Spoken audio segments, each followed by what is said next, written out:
Let me guess. Indiana Jones? Yes, cast your mind back to Indiana Jones and the Last Crusade. Indy and his father are racing away from the Nazis on a motorcycle. Nazis come up alongside them and are about to get them, but Indy doesn't have a weapon. Quickly thinking, he grabs a flagpole, jams it in the front spokes of the Nazi motorcycle, and... The motorcycle flips up in the air, end over end. Bad time for the Nazi. Exactly. That is our movie myth. It's a classic scene from the silver screen. The doctors Jones, Jr. and Sr., are being chased by the Third Reich on bikes. But a flagpole in the front wheel of the nearest Nazi and a motorcycle flip-out sees our hero escape with a trademark cheesy grin. This one's really interesting from a physics sense because when I look at that scene, it doesn't seem awkward or out of place, but it does beg the question, is it really that easy to redirect all the energy that's going this way to going that way? I'm thinking that we break it down to its constituent components, test each one, and then put them all back together for a full-sized finale. This will be fun. It's been years since I've been on a motorcycle. Ever since that gang, right? So, first things first, it's a motorcycle myth, and we'll be needing a... That's a bike. Exactly. Oh, it's lovely. I actually rode across the country in one of these things. No way. I'm just reeling from learning something about you I didn't know. It seems that there's a never-ending supply of those. It's a single-cylinder four-cycle. We call them a thumper. It's not like, it's like an old-fashioned bike. Okay, it may be old-fashioned, but the movie bikes are vintage World War II. I know what you're saying. You're saying this really doesn't look like a vintage World War II era motorcycle. And it is, in fact, it's from 1981, but it is the exact model of bike used by the stuntmen to perform their stunts for Indiana Jones and the Last Crusade, which means that it, and not some vintage bike, is the perfect test platform for us for this myth. Now that that's sorted, let's kick things off as Adam and Jamie focus on the first aspect of the myth. Since this myth is all about the poking of a flagpole into the spokes of a motorcycle, one of the things we want to know is how fast can we poke a flagpole? Because once they know the speed of a human flagpole poke, Nice, Tiger. they can calibrate their remaining tests to just that. Just plain funny to let you exert yourself like that. I don't know why exactly. It just is. High comedy. Whatever floats your goat. And the high comedy on the high speed reveals the magic number to be 30 miles per hour. Cue part 2 of the experiment, a remote control flagpole thruster. You might remember this puppy right here from Birds on a Truck because this was our pigeon catcher. Yep, it's not a prop from Mad Max. It really is a pigeon catcher. Not that it caught any pigeons. It has an air reservoir, it has a valve, it has everything we need to shoot the stick into the wheels of the motorcycle. I just need to change the barrel a bit and we'll be good to go. In 3, 2, 1.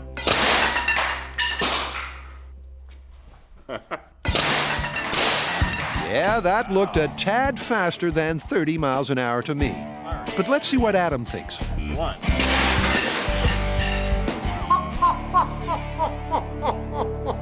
That might be a little too fast. That's what I said. Is everybody okay? That's dangerous. Yeah, we might have to tune that one back. The only problem that we're finding with this rig is that it seems to be giving us too much bang for our buck right now. 1. That's 143 miles per hour. Almost no pressure in this tank. This valve is so big that the stick is still going at like 50 miles an hour, which is way faster than either of us could throw the flagpole. I'm not gonna get tired of that. And so to get the speed they need, around 30 miles per hour, This is an exceedingly weird operation. they add some hose to decrease the pressure. Firing in 3, 2, 1. That might be it. That's it. That's the butter zone. 12 PSI, we get 28.5 miles per hour. That's perfect.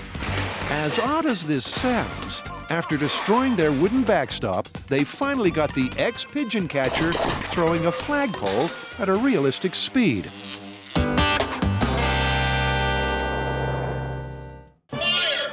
Adam and Jamie's past crusade to hold Hollywood to scientific account Oh, that's great! has given the team some memorable moments of movie mayhem. Busters on the ground. Busters on the ground.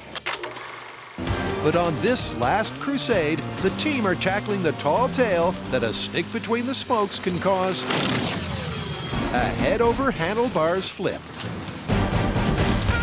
So far, they've got their bike and rigged a remote-control flagpole thruster. So, what's next? When this bike is moving at highway speeds, the spokes are going so fast you can hardly see them. So what we need to find out is whether it's possible for a human to thrust a stick into those spokes fast enough to get them cleanly through there. And then once that occurs, what happens to the wheel? And to get the wheel spinning at chase scene speeds, 50 miles per hour, Adam whips up a dynamometer. So the dynamometer is fully built and constructed. It's ready to spin this wheel up, and I'm going to explain. I don't really need to explain how it works, do I? The motor drives the chain, drives the wheel, spins it up to speed, we poke it with the stick. It's pretty straightforward. And now it's time for the old spoke and poke test. So with the bike secured, this test is all about the space between the spokes and not the full flip. This is going to be cool. Will a flagpole thrust at realistic speed actually penetrate the wheel? 3, 2, 1. Apparently not. Well, that was a bit of a letdown. Yes, the stick just bounced right back out. And after a second test under the same conditions produces a similar result, the guys decide they're missing the point on the stick and on the wheel. Maybe we want to aim the stick back towards here. Like the movie, the guys were aiming at 3 o'clock. But as that last test showed, in the time it takes to hit the spokes at 10 o'clock, the flagpole can wobble free. So, take 3. Only this time, they're targeting 9 o'clock. Firing. 3, 2, 1. Perfect. Penetration, wheel stoppage, and as a bonus, some controlled mayhem. We broke some stuff. We successfully stopped the wheel with the stick, and that's great. That's 15 pounds coming to a dead stop from 50 miles an hour. But this was a stationary test. When we go out on the road with this, there are hundreds of pounds in this bike, plus the rider that want to keep on going. And that's where the real fun's going to start. So, it turns out it actually is possible to get a flagpole in between the spokes of a motorcycle wheel while it's going 50 miles an hour. Yeah, you know, I don't see anything holding us up from putting this motorcycle on a trailer, dragging it behind a truck, and trying this test full size at speed. And then if there's any truth at all to this myth, bike's getting airborne. Exactly. So it's full scale ahead, and the plan in the can looks a lot like this. At the push of a button, the bike and Buster will begin freewheeling. That in turn will trigger the flagpole flinger and jam the stick into the spokes. And to get things rolling in the right direction, Adam's reinventing the wheel. Well, the first problem I think we got to solve is exemplified by taking a look at this footage again. Yeah, see that? Okay. The hubbed spoked wheel, it's not really ideal for us to shove a stick into because those spokes are not going to stay put. We need a wheel that can stay put under continued abuse for repeated tests, and we're going to use steel plate to do it. We've had 2 of these, plasma cut out of 1/4-inch steel plate. We're going to bolt them to one of the motorcycle rims, have a tire put back on it, and a couple of flange-mounted pillow blocks on the axle, and that ought to hold up to everything we can throw at it. The Road Warrior would be proud. This thing is absolutely as solid as a rock. It's perfect.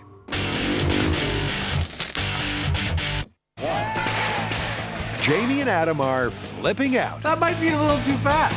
Firing. testing the movie myth that jamming a stick between the spokes will cause a motorcycle flip out. But they've got a tough build ahead. In order to go full scale with this, we need to both be able to hold this bike and let go of it at very precise timing. So we're going to start by building a trailer that holds it upright, that on the push of a button releases it, and then once it's released, we'll fire a stick right through those front spokes. In engineering terms, there's a mountain to climb. And what better way to show the passage of time than a montage?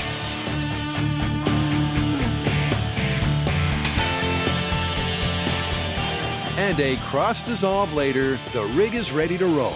But before the cameras do, I wouldn't have married you if I knew you were so heavy. the team needs a change of scenery.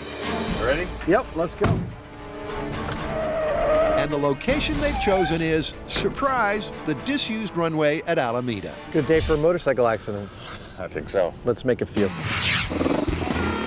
Unlikely to have a motorcycle accident is Jamie, our very own cross-country motorbiking mythbuster. But Adam, Let's trade. well, that's a different story. How do you undo this? I'm not so sure this is a good idea. Adam on a motorcycle.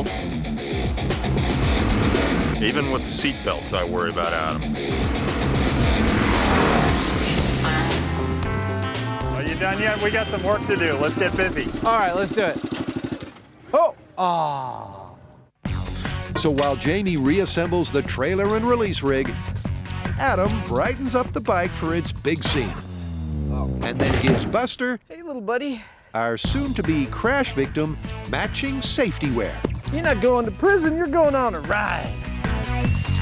And with Buster's ride secured to the trailer, he's ready for a test run. This may look pretty straightforward, but actually it's a pretty complicated rig, and there's a lot of little things which we're not sure exactly how they might react to getting up to speed. So that's the first thing we're gonna do. Get the whole rig up to speed and just see how it runs. But before they even get up to speed, Buster looks like he's DUI. Well, now that's a problem. Yeah, that's what we wanted to see. For those of you playing along at home, here's what we were trying to do and here's where it went wrong. We were attempting to pull the motorcycle by the handlebars. When you're riding a motorcycle, that's an excellent way to steer it. But when you're pulling on it, you're effectively pulling it from behind its axle, and that makes it very difficult because any slop in that system means the bike wants to do everything but travel in a straight line. It's slowly creeping over. Yep. So we are going to modify our rig to pull the bike from exactly on its axle. We're going to put in a 3/4 inch rod that is about 2 feet long. We're going to put it up on a little shelf. That's too far. Now it's got to come back. We're still going to use the same release system we have, but that should make the wheel travel straight and true and allow us to drag this thing all day long and do our testing. So after several hours of hard work, it's crises averted. Looking pretty good from my perspective. And Happy is back. So the new rig is set. We are bringing the truck in and we're ready for what is still to be our first test run. But honestly, actually, it's been great trying to solve this problem in the field with little scraps of metal. I feel very positive at this point. That's if it works. And with the truck easing up to 25 miles per hour, I don't see any problem with that. Buster stays upright and has no problems keeping in line. So we've had a few setbacks. We've tweaked and tuned the rig. Now it's time to start the mayhem. Start the mayhem! For those playing along at home, here's where we stand so far on the myth that jamming a flagpole into the front spokes of a motorcycle will cause it to flip up in the air. We've gotten a motorcycle wheel up to 50 miles an hour and found out that, yes, a human is totally capable of jamming a flagpole into that front wheel and stopping it. We broke some stuff. The question now is, if you're doing that to a motorcycle that's moving, will it have the effect that the myth states? The bike immediately stops and starts to cartwheel while going up in the air. Now we're going to see what happens for real. Okay, that's where we've been. But where are we going? So this is how this works. We're sitting on the back of a flatbed truck moving down the runway, and when I press this switch, I set into action a whole series of events. The first series of events he sets into action are our electrons moving down this wire. Those electrons working so hard and beautifully, we get to this motor and start it to spin. This motor mounted to this entire custom-built rig meant to hold this motorcycle in an upright position will start this all-thread spinning. This all-thread is mounted to a nut in the center of the handlebars, keeping it attached to the rig. The nut in reverse will release the bike from the rig. When the bike releases from the rig, it'll trip this little blast switch. The brass switch will then send a signal to this 2-inch pilot valve, holding back 25 pounds per square inch of pressure inside the Schedule 40 accumulation tank, which we've custom built. The air, once released, will travel down this flexible hose into this cannon behind the hickory stick, sending the hickory stick through the spokes of our custom built motorcycle wheel, stopping the motorcycle on a dime, sending it up into the air, and hopefully having everybody cheering for science. And with the crowd expectant, the team set up and step up for the first test at 25 miles per hour. You know what I hope? What? I hope it works. Me too. All right, let's start it. Buster, looking every inch a crash test biker, tailgates the truck, ready for his moment of glory. 20 miles per hour. And once the team are at test speed, 25. Adam calls it. Firing in 3, 2, 1. Dad, went through. It stopped the wheel. Okay, Will, stop. Slow down and stop. It all happened pretty fast, but a quick look at the high speed confirms the Rube Goldberg-esque rig worked like a dream. Jamie hit the switch, Buster was released. Oh, I see it flicking the switch. The cannon fired, and the flagpole was jammed into the spokes, Timing is just dead on. giving Buster a taste of asphalt. How you doing, buddy? But there was no sign of the mythical flip. It couldn't be better, but I didn't see no Bico Flippo. Yep, no Bico Flippo, more of a Bico Topolo. So, what's next? The next thing we're going to do is ramp the speed up a little bit so that the bike will tend to want to stay upright for longer. And we'll probably get a little more energy in the process, which means a bigger flip if we're going to get one at all. So it's take two. It's holding up well. And this time they take the truck to 40. 30 miles per hour. Okay, firing in 3, 2, 1, go. Okay, you can stop. Tell him to stop. Stop. So the additional momentum didn't help the bike get airborne. Instead, that extra energy was used to snap the flagpole in half. You know what? That right there is the test. You know, that's the test. Yeah. And it didn't work. It broke the stick. I think that was the circumstances of the myth right there. We got the bike going at 40 miles per hour. We got the stick firing perfectly into the spokes. It didn't stop the bike. It didn't flip the bike, and it broke the stick. So what's next? Stronger stick. That was the circumstances. Let's try and get the results with a big fat steel stick. Steel it is. Yep, just like Buster, the myth is down, but not quite out. 3. On the motorcycle movie myth, Adam and Jamie are having a flipping good time. I didn't see no Bico Flippo. But so far, there's been no sign of the mythical head-over-handlebars flip. Okay, you can stop. So they decided to beef things up a bit. So at 40 miles an hour, hickory didn't really cut it. So this time, we're going to use a steel pipe. This is about 8 times as heavy, and it's going to do something pretty violent. But that extra weight necessitates a couple of tweaks to the rig. I'm going to up the pressure quite a bit to about 80 psi, where we were doing about 20 or 25, and I'm going to lubricate it a little bit. And since we forgot to bring the lard, the lunch table had a little leftover mayo, so I'm going to try that. Sometimes you just need a little extra lubrication. Too bad we forgot the lard. I feel funny. With Jamie's steel pole nicely lubricated, the team is ready for what it hopes will be the final spoke poke. Well, hopefully this is the it shot. This is either going to flip this motorcycle or prove once and for all that it's totally not possible. I hope this works. What's not to work? Oh, so many things. But if it goes according to plan, Buster will soon be taking a short, dizzying flight with a mandatory crash landing. Okay, pulling 3, 2, 1, go!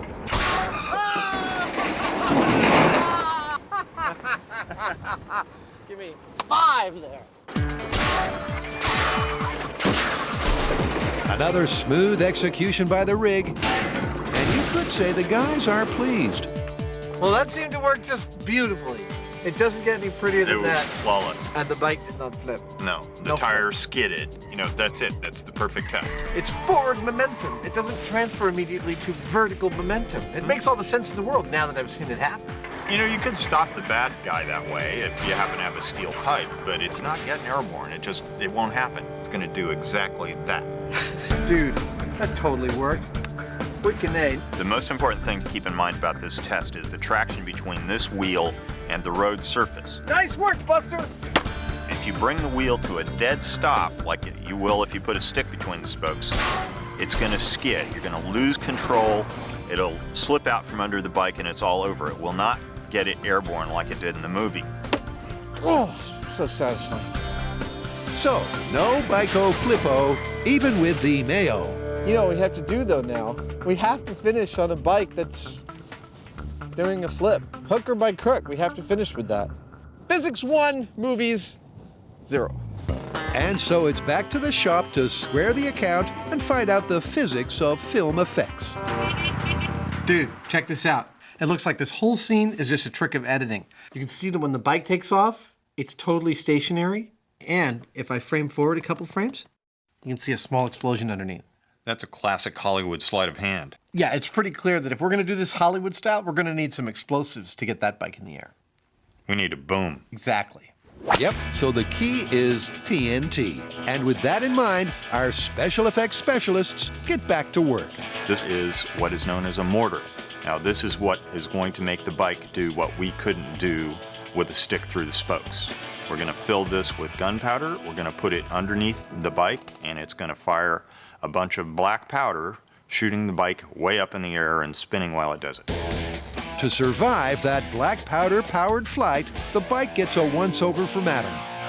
This may look like an ordinary bike, sure, but in fact, this bike has now realized the dream of all bikes, which is to be a stunt bike. I've reinforced its skeletal structure so that it can be punched from behind the engine and fly up in the air to glory. Sounds great, unless your name happens to be Buster.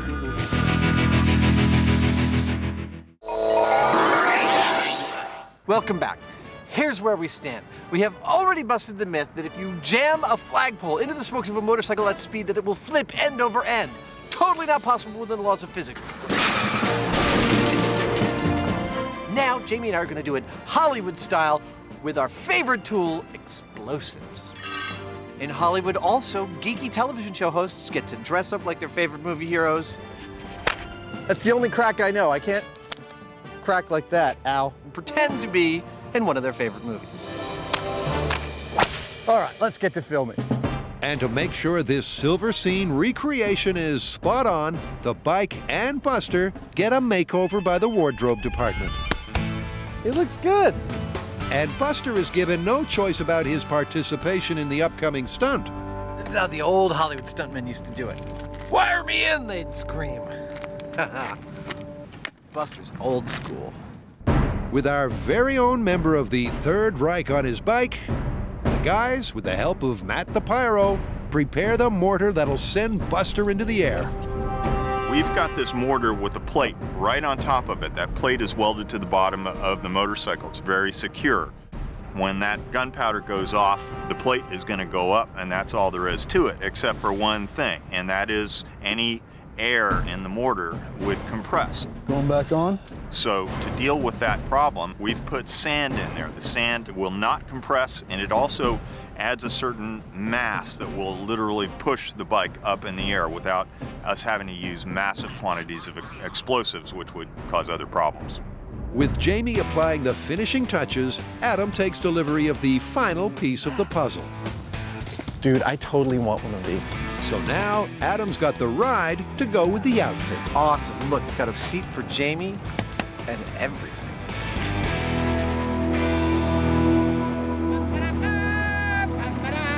Cue one very happy, geeky TV host. Have you ever heard the term nerdgasm? And with that out of his system, it's stunt time. It's like nerd fantasy camp. Okay, so here's how the Mythbusters big budget movie shot is going to break down. Jamie and I will start the motorcycle and sidecar about 100 feet behind our stunt cycle. We're going to drive right past it, and then we'll get 100 feet ahead of it. The pyro's going to detonate the charge in this. Our stunt buster is going to fly up in the air end over end, and the long lens that we're shooting it from is going to make it look like we're a lot closer to the explosion than we actually are. You ready, old man? You got a taste for adventure? Okay. Here we go. So everyone, including Buster, is all set. Adam and Jamie roll up to speed, and Matt waits with his finger on the detonator. To get the shot, the timing, camera angle, and flight of the bike has to be just so. And that couldn't have gone better. Well, the timing was perfect. If you say so, Junior. Well, let's check the footage. The mortar exploded as Adam and Jamie hit their mark. And Buster, the chasing Nazi with the stick in the spokes, goes head over handlebars. Awesome. I'm seeing it go ass over tea kettle. That's exactly what it looks like in the movie. Yep, as a quick comparison confirms, the guys got the shot. It's beautiful. So you may watch this and still think, well, I think it could happen if the motorcycle under the right conditions. Let me point out, this stick in the wheel made the motorcycle skid. How much energy did it take to make the bike go completely vertical? Enough energy to crush this 3/8-inch thick steel plate and crack the frame in like 19 different places. That's a hell of a lot more energy than you can generate with a wooden stick. Myth busted. And now Buster, for doing such a good job, gets his reward. He really likes it this way. Nice work, Buster! Nice work! You know, at this point, we've done over 500 myths, and we get them from the internet, from movies, but the most important source is from you, the audience. So if you've got a myth for us to test, we'd love to hear about it. Log on to discovery.com/mythbusters, and if it's any good, we'll use it.